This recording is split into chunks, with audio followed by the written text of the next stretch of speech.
au service d'un public libéral aux États-Unis, c'est-à-dire le Washington Post, le New York Times, CNN, NBC News. Et ce n'est pas seulement moi qui le dis, les données le montrent. Pendant les années Trump, la CIA et le FBI sont devenus massivement populaires parmi les libéraux américains. Ils vénèrent le FBI et la CIA parce qu'ils les considèrent comme le rempart contre Trump. Donc si vous servez un public libéral, la dernière chose que vous savez que votre public veut entendre, et leur public est en train de disparaître alors ils sont pétrifiés, c'est tout ce qui remet en question ou critique le FBI. En plus de quoi, tous ces organes d'information sont remplis de salariés qui sont d'anciens agents du FBI et de la CIA. Donc par exemple, quand CNN veut couvrir l'histoire, qui invite-t-il? Ils disent « Allons chercher la vérité ». Chris Cuomo a dit « Voici mon collègue, ancien directeur adjoint du FBI ».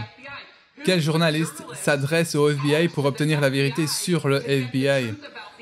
Alors que la question est de savoir si le FBI dit la vérité ou s'il agit de manière peu scrupuleuse.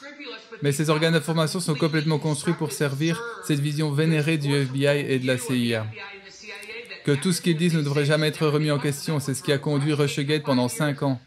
Tant de fausses théories du complot que ces organes d'information ont répandues et ils le font à nouveau. Donc ils servent ouvertement le pouvoir institutionnel contre la population.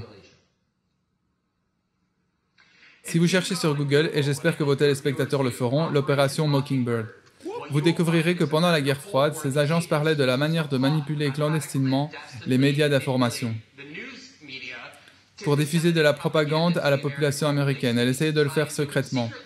Ils ne le font même plus secrètement, ils n'ont plus besoin de l'opération Mockingbird. Ils mettent littéralement John Brennan, qui travaille pour NBC, James Clapper, qui travaille pour CNN, et des tonnes d'agents du FBI à la solde de ces organisations d'information. Ils façonnent maintenant les informations ouvertement pour manipuler et tromper la population américaine. Donc, si vous êtes un Américain et que vous vous demandez quelles sont les connaissances préalables et l'application du FBI le 6 janvier, si vous allez écouter ces chaînes, vous obtiendrez des mensonges parce que les seules personnes à qui ils posent la question sont celles qui sont au service de ces agences et qui agissent pour diffuser la désinformation. C'est ce que sont ces organes d'information.